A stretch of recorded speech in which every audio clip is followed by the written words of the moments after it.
Hello and welcome to 100% Real with Ruby. Today I have Dr. Scotty Forbes, and it's a little bit of a cheat right now because he already knows the first question. So I guess it's given him some time to plan out in his masterful Jedi like ways. But how have you become the Yoda of all things creatine?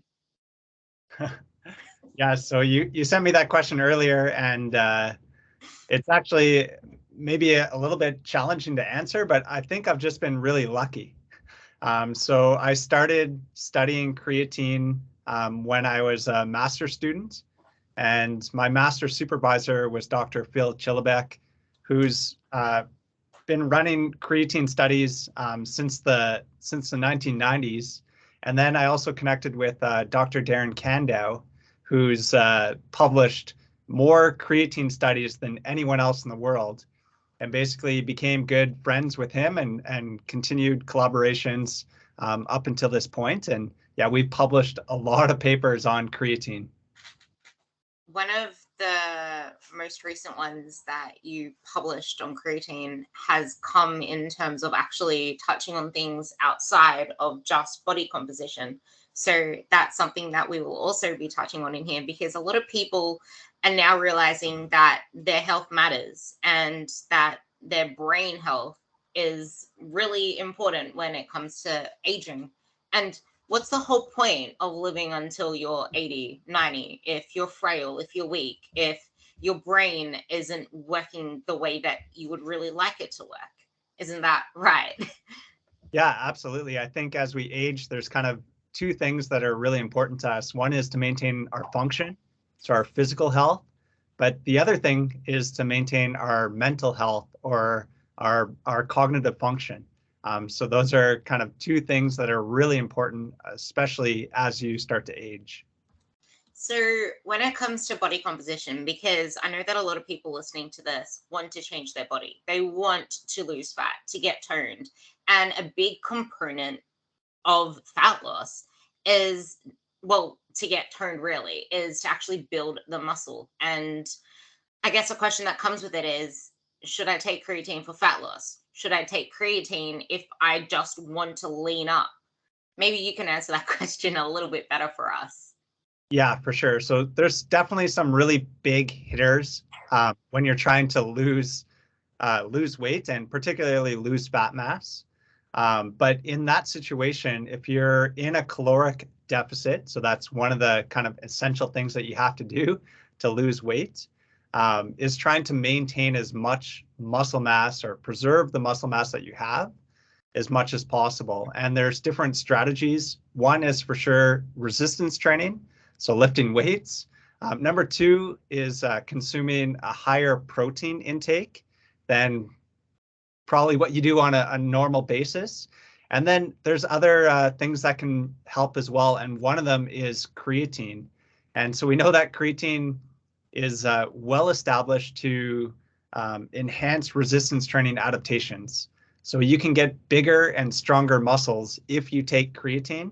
And that's been shown across several different studies in different populations, from younger individuals, young adults, all the way to older adults, and both healthy and unhealthy populations. So it's well established that creatine can definitely help you help you gain muscle mass. And then we've actually shown that it can also help you lose a little bit of fat mass as well. So there's some kind of great benefits to creatine beyond just helping you build more muscle. But that's probably one of the main things that I would consider taking creatine for, is just to help either preserve muscle while you're trying to lose weight, or if you're strength training and trying to put on muscle mass, then that's a great supplement to take. So, in your research, you obviously have covered how it helps with the fat loss process.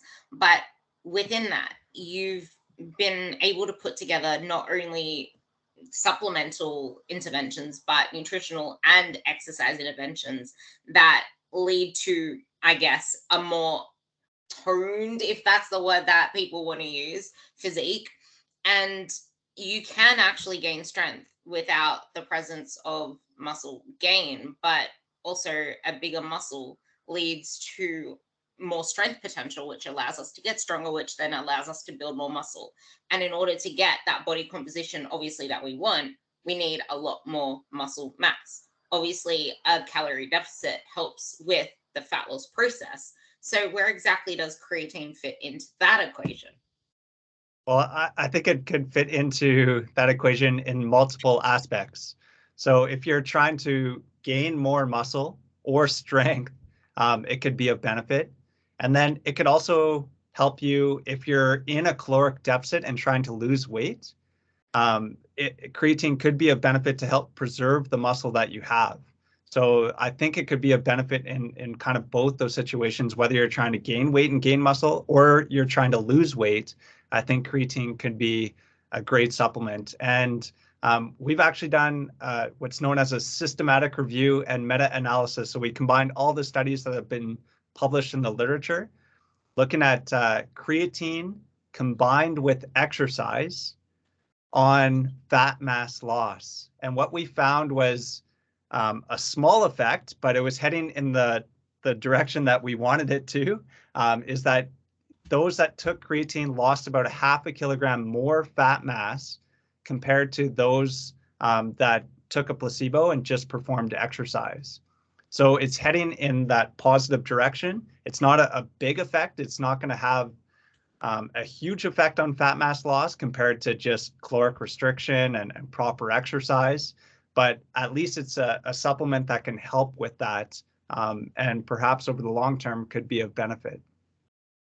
So now that we've gained a lot of curiosity around exactly what this white powder is, maybe you could explain what it is, how we can get it in the diet, even though it's not near enough, and where it might actually be a lot more beneficial for certain populations. I mean, we all obviously want to improve our strength, we want to improve our body composition. So, what exactly is this magical creatine?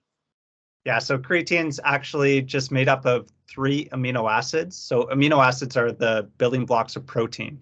So anytime you consume protein, you're consuming amino acids. And you can get creatine from a variety of different sources. So one, your body actually creates its own creatine, but it can only do so at a limited rate. So you can only produce so much creatine within your body per day. So you need to get creatine in your diet. So you can get it from food sources, primarily from seafood. So things like salmon or herring are great sources of creatine, or red meat.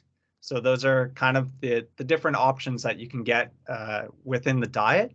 And then you could also supplement with creatine as well. So you can go to your supplement store and buy that magical white powder.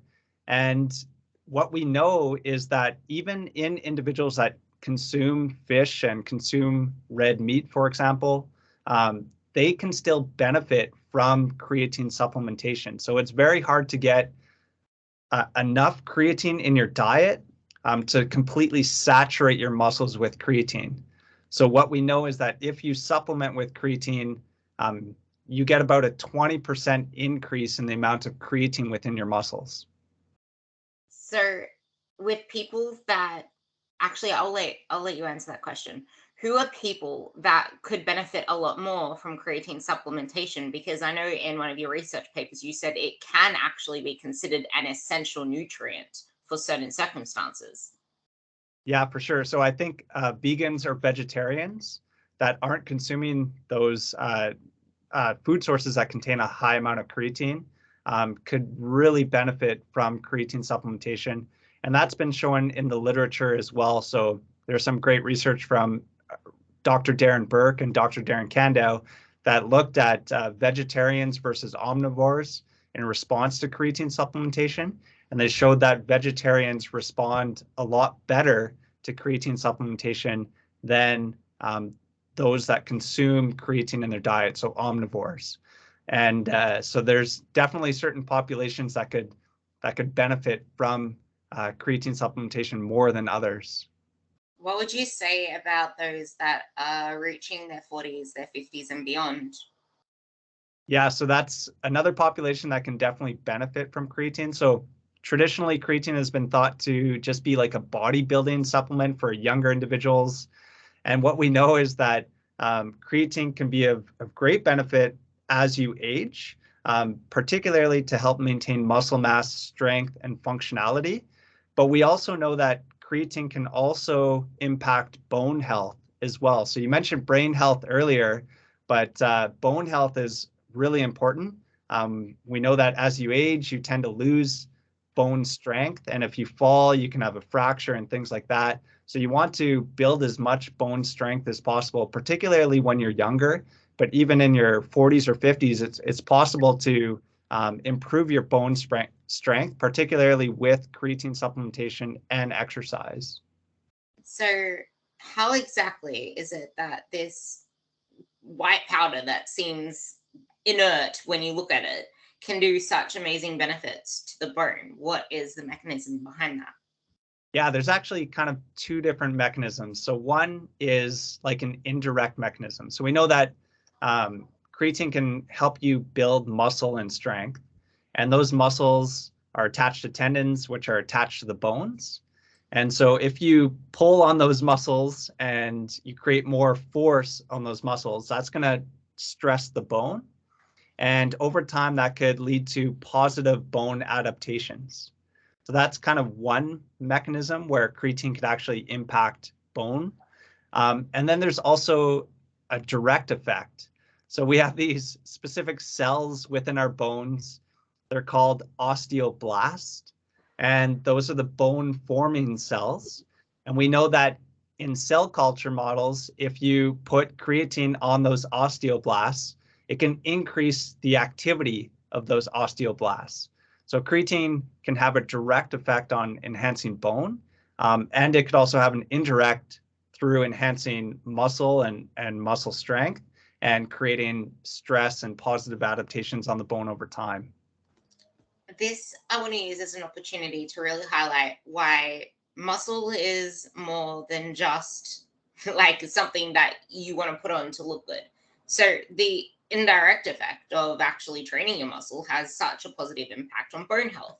And we know like creatine, especially for women, becomes even more important because as you reach perimenopause, your estrogen levels go down.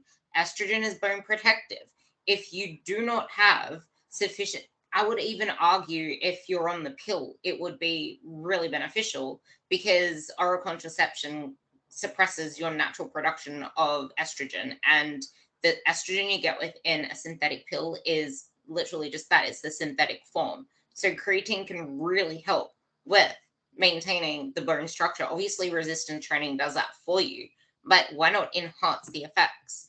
And I guess within that, there's touching on aging health because we need to start, I guess, focusing on creating not only longevity but vitality through our later years. How exactly does it then impact our cognition? Yeah, so kind of same way that it kind of impacts the muscle. So within the muscle or within the brain, it once you get creatine into the cell, it gets converted into phosphocreatine, or about 2/3 of the creatine gets converted into phosphocreatine.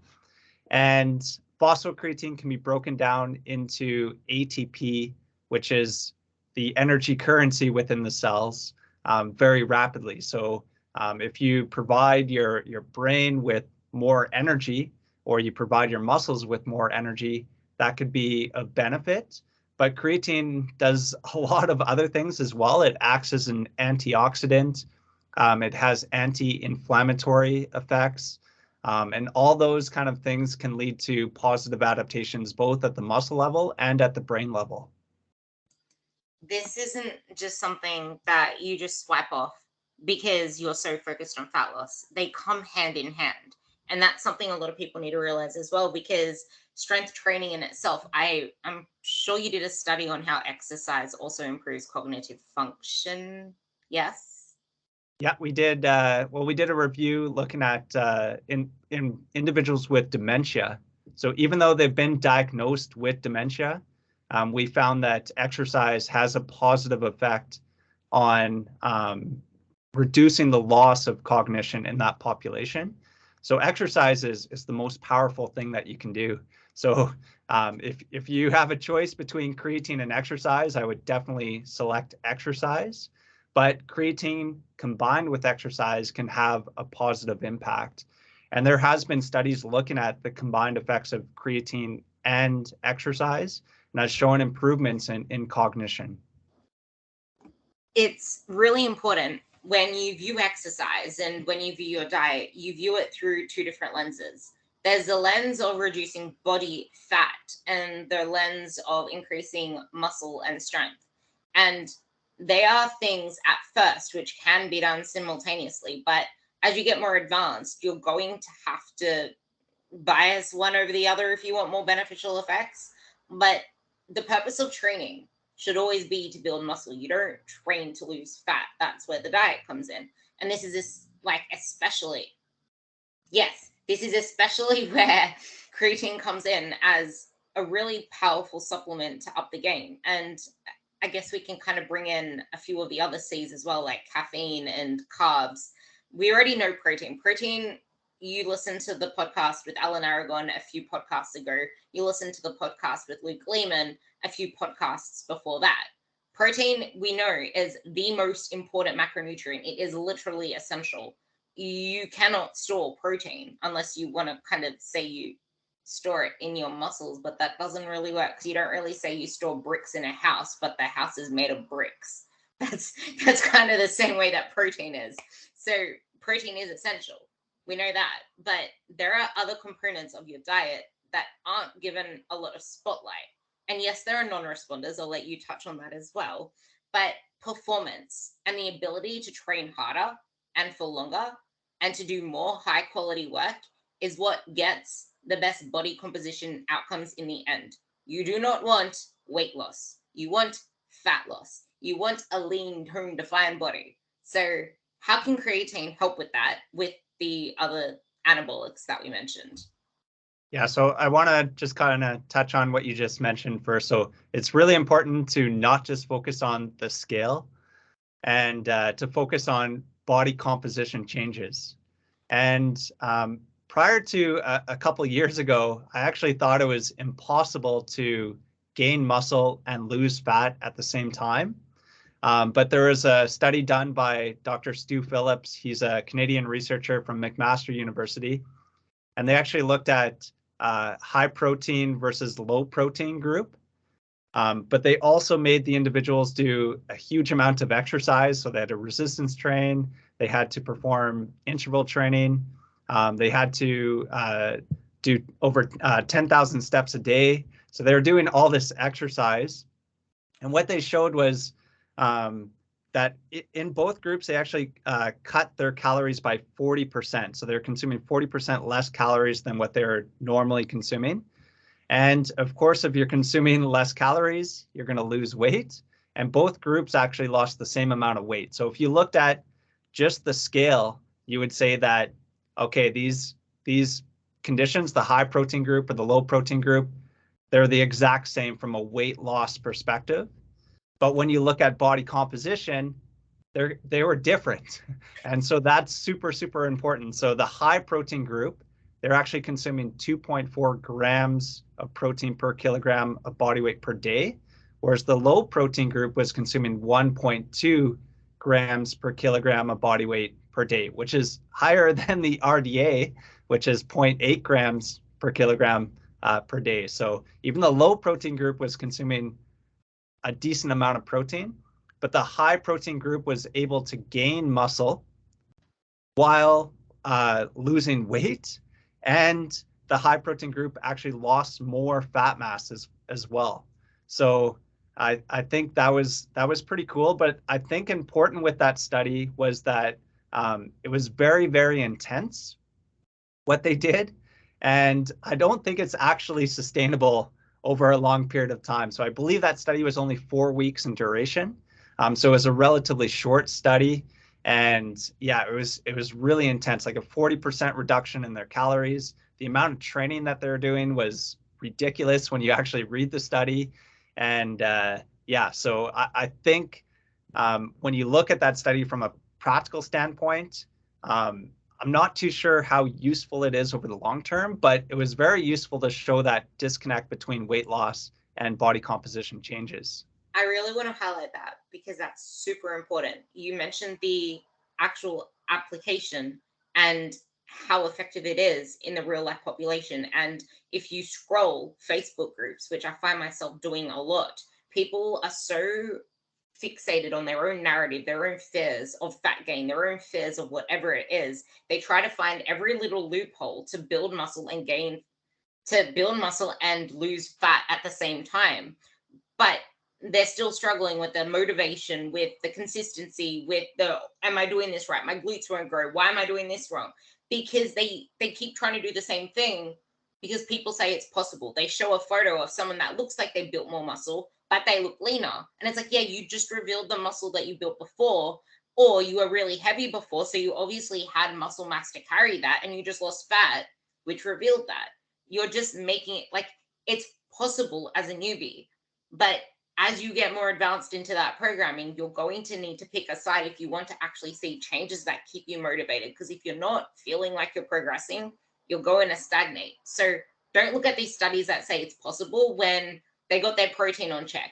They got their meal timing pretty much close to somewhere that optimizes body composition. They got their training in check and they're training absolutely consistently with 100% effort. Most real life populations cannot do that.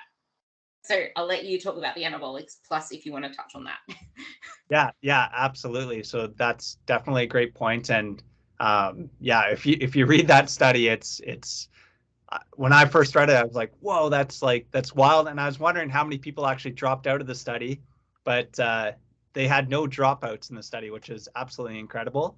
But one of the kind of important things in that study was they actually fed the participants. So they gave them all their food. And that's really important because they knew exactly their macros that they were giving them. So from a scientific standpoint, it's absolutely incredible to do that. But I think if I was a participant in a study and they were feeding me, I'd be more likely to continue in the study as well. So especially they're all students, kind of student age individuals in that particular study. So they're probably just participating in the research study just to gain that free food. I'd be there too if it was like charcoal chicken. Everyone knows I love my charcoal chicken. Yeah. But yeah, so creatine can also have an impact as well. One thing that I would be aware of when you take creatine, particularly if you start with a loading phase. So if you take the traditional like 20 grams per day, so usually you separate that into 4 doses throughout the day. So you take 5 grams in the morning, 5 grams at lunch, 5 grams at dinner time, 5 grams before you go to sleep.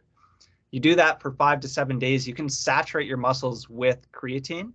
But in that process, you're going to have some water retention. So it does bring water into the muscle cell. And that's going to increase your weight by about 1 to 2%. The important part, though, is that water retention is actually going to signal the muscle to grow. So over time, you're going to build lean tissue, you're going to build muscle mass because of that mechanism. So that's one of the ways that creatine actually works within the muscle. But for people that are really concerned about following the weight on the scale and they don't want to see their weight go up in any capacity, and they don't understand the physiology and the mechanisms of how creatine works, then that could be a problem. So I think it's important to educate your listeners that you will gain a little bit of weight when you start creatine, but that's going to stimulate the muscle to grow. And then if you have more muscle, your resting metabolic rate will be higher, and that could help with fat loss over time. I remember reading something where it said that to a certain point, it would like with and without creatine, with creatine, your weight will increase to a certain part as the muscle cell saturates until the muscle growth catches up with it. And then it starts to level out. So yes, it will increase to start with, but it's going to be the same either way. It's just that it takes longer without creatine. Yeah, absolutely. So there was a nice study. Brad Schoenfeld was one of the authors, and they showed that after 8 weeks of training with creatine, that the intracellular water content to muscle ratio was the same at the end of the training program compared to at the start of the training, which suggests that, yes, you bring water into the muscle cell, but that stimulates the muscle to grow. So you actually have more water at the end of the training, but you also have more muscle, and that ratio is actually the exact same. I'm so happy I got that part right then. I'm like, I swear I remember it. And this is like, while we're talking about scale weight, before we move on to the others, this is another reason why it's so important to also understand that when you train, especially when it's a new program, when you're new to training, the scale is going to go up. And no, you didn't gain friggin' 2 kilos of muscle in a week. No, you didn't gain 4 kilos and lose 3 kilos of fat according to that stupid InBody test. It's because you just created system like muscle inflammation, and that pulls in water. And there is like, it happens with creatine, it happens with hard muscle training, and it even happens with increased carb intake.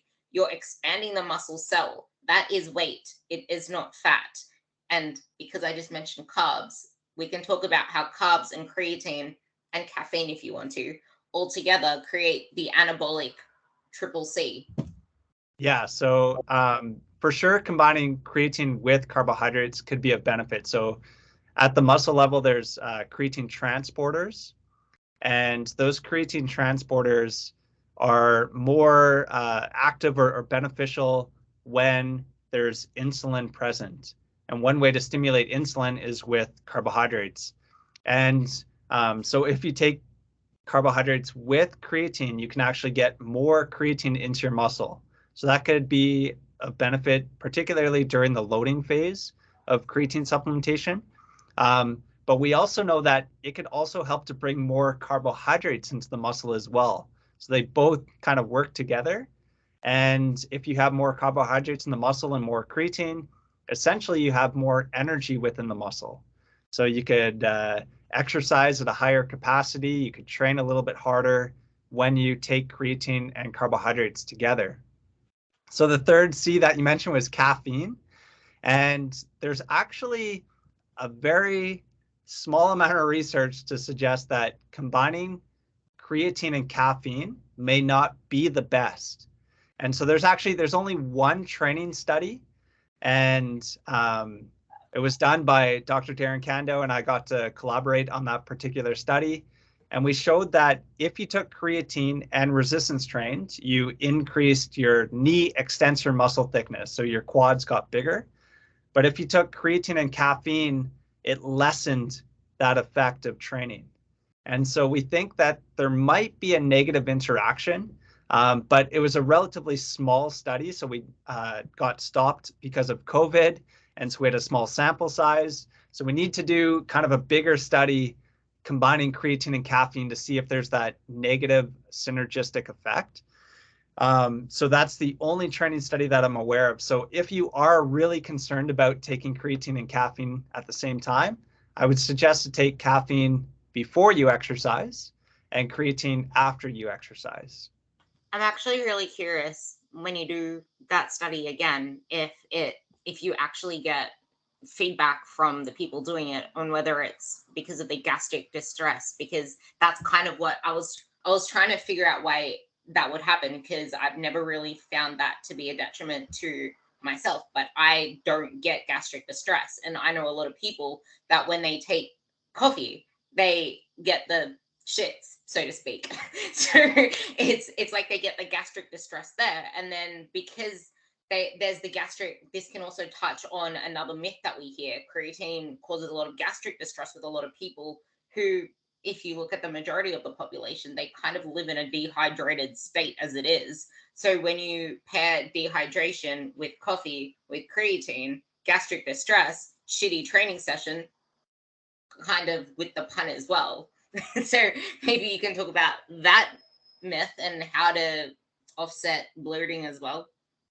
Yeah, for sure. And there's also some, at least in theory, some mechanisms within the muscle where they may negatively interact as well. So they have opposing effects on calcium handling within the muscle. So yeah, so there's also kind of some molecular mechanisms where creatine and caffeine might oppose each other. But as you mentioned, the other kind of reason or rationale that's been proposed is that, yeah, if you take creatine and caffeine at the same time, you might just have GI distress, and that might limit creatine absorption and kind of limit some of the positive effects that you'd get from creatine. So again, if you're concerned about that, or if you have that GI distress, then I would just suggest to take caffeine before you exercise and creatine after. But yeah, some of the ways to kind of limit some of the bloating effects of creatine, which is a reported side effect in some individuals, although it's relatively rare, is to just consume a lower dose of creatine. So we know that you don't need to do that kind of traditional loading phase of taking 20 grams per day for 5 to 7 days. You could actually take as little as 3 grams per day, and you can get a 20% increase within your muscle. It might just take a little bit longer to get there. So it might take 28 days instead of 5 to 7 days to saturate your muscles with creatine. But that can lessen some of the kind of negative side effects associated with creatine. Because you spoke on calcium within the muscle, something for you guys to understand listening to this is that calcium and magnesium and potassium and salt, they all regulate the muscle contraction, muscle force generating process. But because we also touched on cellular, as in the muscle energy, maybe we can also explain how creatine works within that and kind of illustrate visually with words how ATP and creatine and the energy within the cell helps with body composition through the training potential. Yeah, so as you mentioned, ATP is like the energy currency within a cell and within the muscle. So anytime you perform a muscle contraction, it uses up ATP. And so you have to replenish that. And there's different energy systems that you can use to replenish ATP. And one of them is your phosphocreatine or creatine energy system. And so the good thing about this energy system is that it can replenish ATP at a very fast rate. And the other important thing to understand is that the speed that you use ATP, you have to replenish ATP at that same rate or pretty close to that same rate. So if you're doing really intense exercise and you're using ATP quickly, then you have to replenish ATP quickly. And that phosphocreatine system is the fastest energy system. And so it's a great energy system to replenish ATP very quickly. The problem with that energy system is it's relatively small. So it can only last about 8 to 10 seconds. But if you supplement with creatine, or you have a lot of creatine in your diet, maybe you can last 11 or 12 or 13 seconds with that energy system. And so then you can perform a few more reps when you're exercising. You can, if you're doing sprints, for example, you can sprint a little bit further, a little bit faster. And over time, that can lead to better adaptations.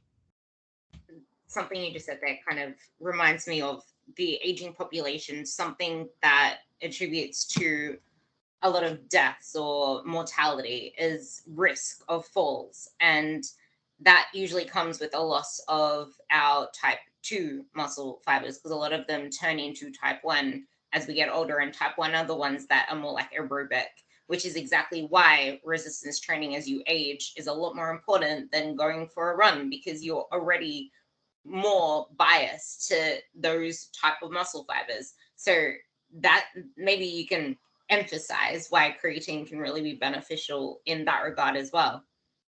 Yeah, for sure. So I also think that higher velocity training as you age is also important to help preserve those type 2 or fast twitch muscle fibers. And we know that creatine supplementation seems to benefit those type 2 muscle fibers more so than type 1 muscle fibers. And so that's also an important aspect as well. So As you age, it's really, really important that you exercise and particularly perform resistance training.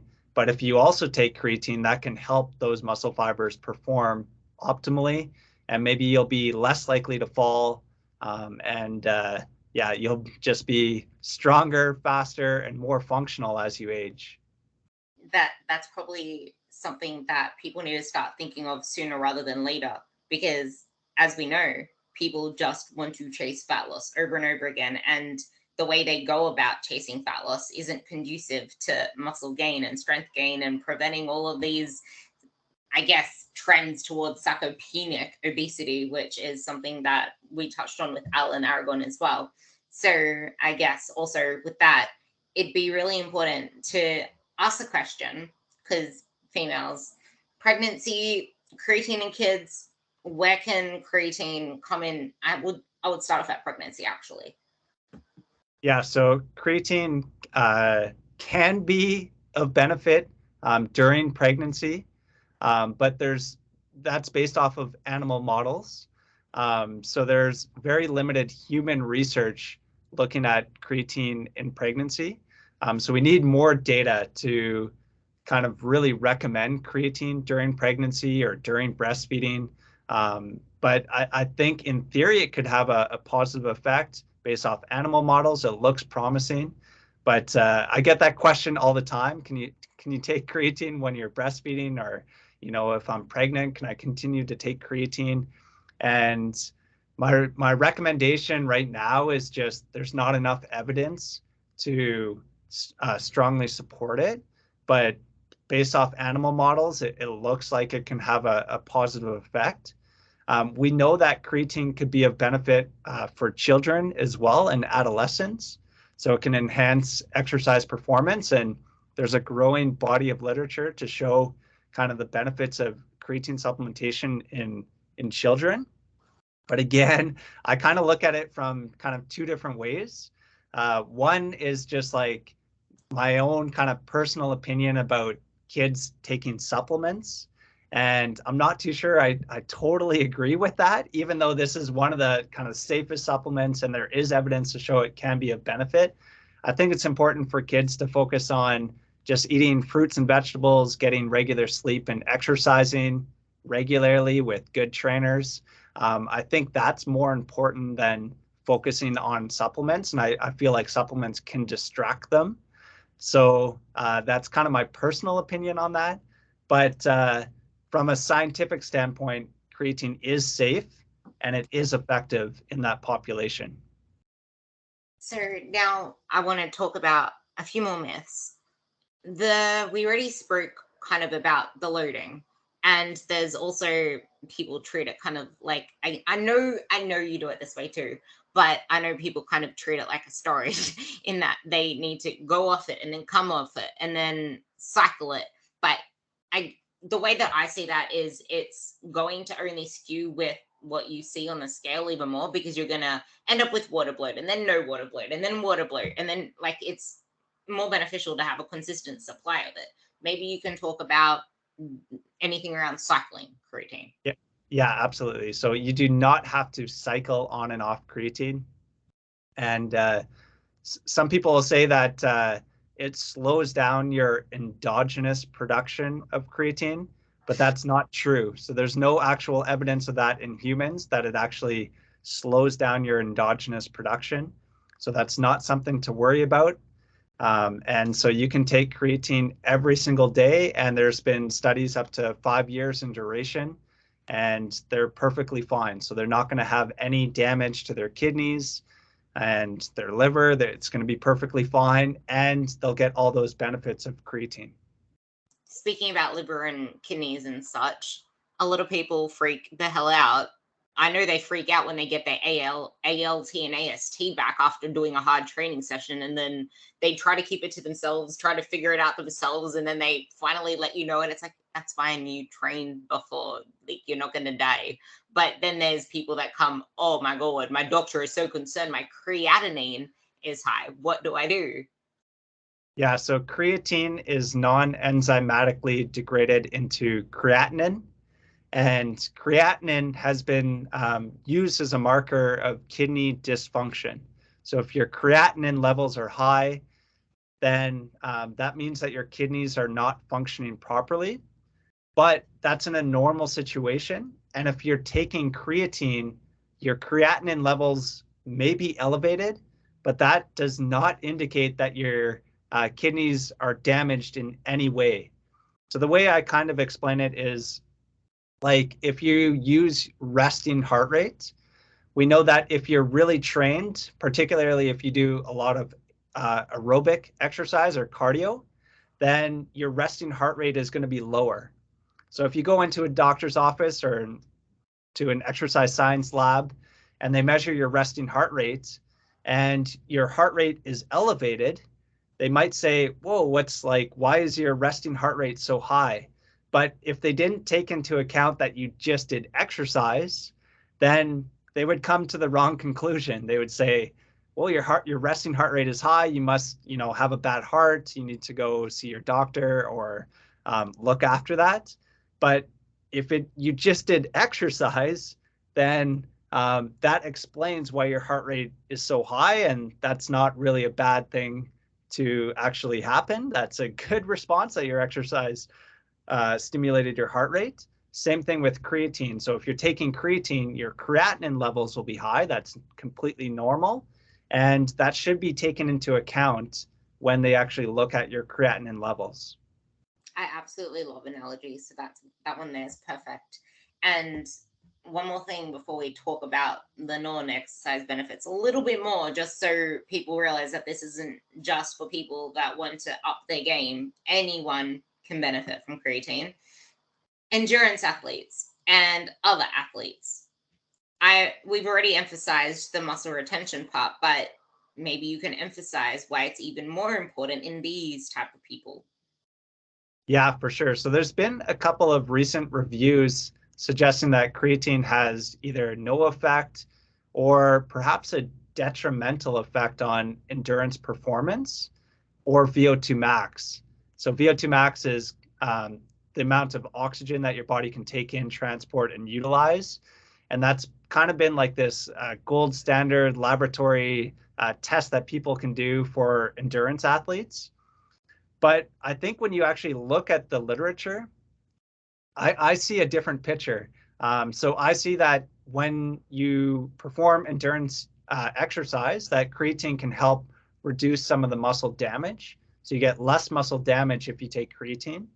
And we also know that creatine can help bring in more carbohydrates into your muscle. So you could have more muscle glycogen. And we know that eating a big pasta meal before you run a marathon is of benefit. So taking creatine and carbohydrates could bring more glycogen into the muscle, and that could be of benefit.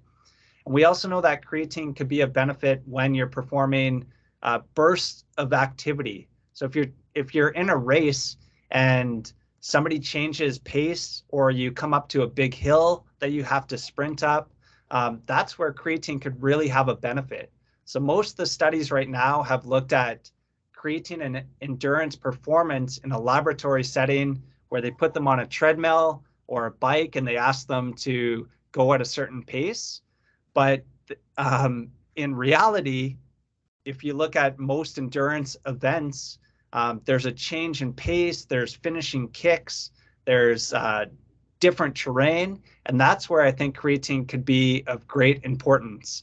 So I think we need to do kind of more realistic research in the laboratory or out in the field to really show the benefits of creatine supplementation on endurance performance. My thinking around it was also when you run, it's more of an eccentric type of movement. So it would really help with the recovery there. And then when it comes to like biking for people that do that, it would really help with the concentric. Yeah, absolutely. So yeah, there could be other benefits of creatine supplementation for endurance athletes. So I think we need to do more research in that area. And yeah, I think there's definitely some kind of promising areas where creatine could be a benefit that we haven't explored that well in the research realm. I'm really excited for this. Is something as well to take note of, in that research actually takes quite a while to not only play out, but then to get approved and then to get put out there. Oh yeah, absolutely. Yeah, it's a very slow process. So it's not a fast process, but I think that it's important that it does act relatively slowly because a lot of these concepts take a lot of time to kind of to just gather, to collect the data. You want to collect really good data. You want to get a lot of participants in your study. And then when it goes through the peer review process, it's important for them to take their time to evaluate the work. So all those steps take a lot of time, but when things come out quickly, I believe that's when mistakes happen. So, which it does in research, but so the slower the process, I think the better. But of course, you got to be patient. Yeah, and I think I remember someone also saying that a lot of the journals pay people to just pump out random research sometimes, so that can convolute the good research that's out there. Yeah, absolutely. So there's what we call open access journals, and some of them have different impact factors. So some of them are like really easy journals to publish in, and some are very difficult to publish in.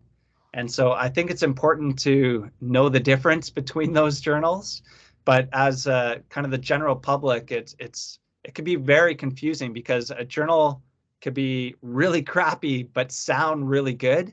And you could read the research and be like, "Whoa, look at this! Like research, this is phenomenal." But in the academic world, we'd look at that and be like, "Oh yeah, that's a crappy journal, and that paper has a lot of limitations to it." And we would take that information with a lot of caution. But for the general person, I can see how it becomes really confusing. Yeah, especially when they make headlines like that artificial erythritol one that came out, and all the other fruit fly and animal models as well. As it's like it's a little bit more plausible when it's in humans, but the actual study design, a lot of general people will not understand how implausible that is. Yeah, absolutely. And there's different design, like study designs, randomized controlled trials versus observational data, and yeah, cross-sectional study. There's a whole like you need to so to look at that is very challenging. So it's important to kind of connect with experts and to find out what does the totality of the research suggest, and not perhaps just one single paper, or particularly if it's on a small sample size and things like that. So you need to be very cautious when you're reading the research. That's why I was so excited to get you on as well, which brings me to another myth. And I don't really hear it that much around females, but I know it's circling around there in terms of hair loss. Yeah, so I'm not the best to really promote that creatine does not cause hair loss because I have very little hair on the top of my head. It's okay, I'll make up for you, and I've been taking it since like 2016. But oh, thank you. You'll have to promote that more than I do. But yeah, there was a single study, again, just one study. It was actually done in rugby players, and they showed an increased conversion of testosterone to dihydrotestosterone, or DHT. And DHT has been linked to male pattern baldness. So there's actually no study that's ever looked at creatine and hair loss. There's only that one single study that looked at a hormone that's been linked to hair loss. And it showed that the creatine group increased that particular hormone. But I don't know what the actual mechanism to explain that would be. So there's no actual plausible mechanism to explain it. And if you actually look at the increase in DHT, it was very, very small and within kind of normal ranges. And then also we know in research that there's a lot of variability just between samples and between measures. So you need to take that into account as well. So it could have just been kind of random error, essentially, that DHT was higher in the creatine group than the placebo group. And now it's exploded and everyone says that creatine causes hair loss. I think this part of the podcast is probably the most important to relate to anything and everything, because this happens in every single field, not just creatine. It's the complexity of research, the ability to actually read it and understand it, and also talking about how practical it is in application. How practical is it not only in application, but in application to you? So I really hope you guys actually take value in this last part of the podcast. But I do want to emphasize the brain health aspect of creatine as well, because it's relatively new findings that people are coming to. But I also know that it doesn't increase it to the same percentage as in the muscle, and you might need more creatine to actually pass the blood-brain barrier. Yeah, so as I mentioned, at the muscle level, there's creatine transporters. There are creatine transporters at the blood-brain barrier, but there's very limited number of transporters there. And so it's much more difficult to get creatine into your brain, but your brain could actually synthesize its own creatine. So it kind of looks after itself. And there are studies to show that if you supplement with creatine, you can get about a 5 to 10% increase in creatine within the brain, whereas at the muscle level, it's about a 20% increase. So it's much more robust and effective at the muscle level compared to the brain. And the other thing, at the brain level, it's much more variable as well. So not everyone responds in kind of a predictable fashion. And so we thought that perhaps a higher dose of creatine may be required to kind of push more creatine into the brain. But that study has yet to be done. And so we need kind of a good dose response study looking at how much creatine we actually need to increase creatine within the brain. But I think it's going to be a lot more confusing than what's at the muscle. That makes a lot of sense as well. And I really hope people can take away from this that creatine isn't just for the muscle itself. And most people can actually benefit from taking creatine. It's aside from the fact that the last 2-3 years kind of increased the prices of shipping of everything, but usually it's a pretty cheap supplement now, so you can benefit from. We haven't really spoke about doses, so we can actually talk about that. Just to sum it up, you don't need a women's specified creatine. You don't need any fancy things. What is it that we do need to look for? Yeah, so I suggest creatine monohydrate, just the powder, and you just mix it with water. That's the best form of creatine. It's the most studied. It has a clear safety profile to it, and it's also the cheapest form of creatine as well. So creatine monohydrate is the best. And then from a dose perspective, it might be different for different tissues. For example, if you want to enhance bone strength or bone health or brain health, you might need a little bit more creatine. But we need really good dose response studies to verify that. But at the muscle level, just taking 3 to 5 grams of creatine daily is an effective strategy. Just touching back on the water aspect, is there a particular temperature we should avoid? But is there a particular temperature that is best to take creatine? Because a lot of people might worry about the whole denaturing, another myth. Yeah, so you can cook creatine and you'll lose about 10% of its of the active form of creatine. So that's yeah, like you can heat creatine up to a very high temperature, and it's going to have essentially no effect on kind of the stability of creatine. The only thing that we do know is that if you put creatine in liquid, it starts to degrade into creatinine. So if you mix creatine into water or a liquid and left it on your counter for a week and then consume that creatine, it's probably not going to be effective. But if you consume it within 30 minutes, an hour, and then it's going to be perfectly fine. And we also know that the warmer the liquid is, the easier creatine is to dissolve. So sometimes people will just have, water at room temperature or lukewarm water just to dissolve the creatine a little bit easier. That's that's probably the most important part for people to realize, because then you won't be left with a shaker with just powder at the bottom. Oh, I just wasted my gains. Yeah, exactly. Yeah. So with that, is there anything that you want to finish the discussion with before we go into where people can find you? I think we touched on quite a few things.